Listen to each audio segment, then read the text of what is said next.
Para entender a arte abstrata, nós temos que aprender a desconstruir. E esta é a proposta do canal Arte no Mundo hoje. Estamos trazendo um exercício de desconstrução para vocês, independente da idade. Então, se você ainda não é um inscrito, clica aqui embaixo, inscreva-se, badalha esse sininho aí e vem com a gente.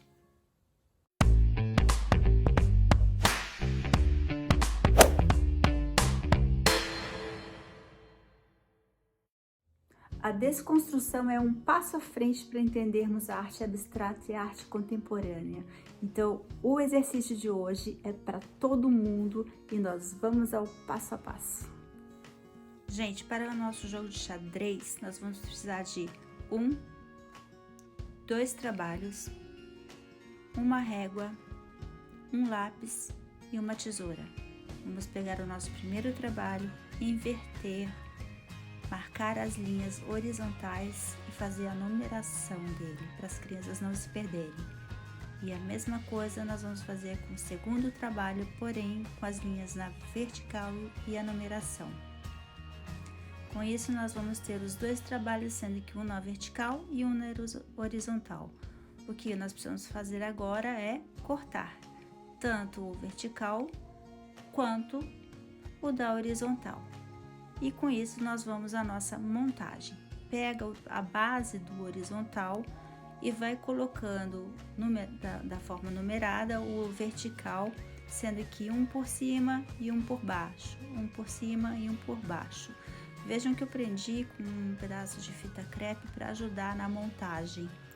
Quando você acabar de montar o trabalho que está cortado na vertical, nós vamos começar a passar as faixas horizontais de maneira invertida, sendo que se você começou de baixo por cima, o próximo vai ser por baixo e assim por diante até nós terminarmos a nossa montagem.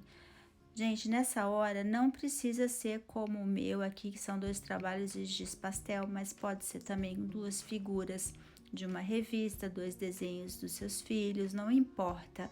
O interessante é que eles tenham cores contrastantes para poder ajudar no processo e não confundir tanto, e as crianças também perceberem a desconstrução e os adultos também, né?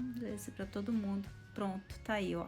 Inverter o trabalho depois de montado. Vejam que eu tô passando a fita crepe nele nas linhas das extremidades para fixar, e vamos de segurança passar em diagonal aqui.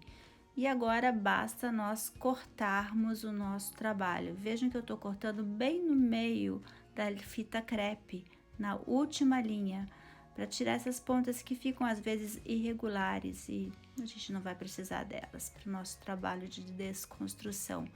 E olha só que bacana o resultado. Tá aí mais um produto interessante, um exercício de desconstrução para vocês compreenderem cada vez um pouco mais o que é arte abstrata e arte contemporânea. Estão chegando muitas entrevistas por aí e nós também faremos uma análise sobre um trabalho de Kandinsky. Então, fica com a gente e se você não se inscreveu e não deu aquele likezinho aqui ainda embaixo, não perde tempo não. E até a próxima!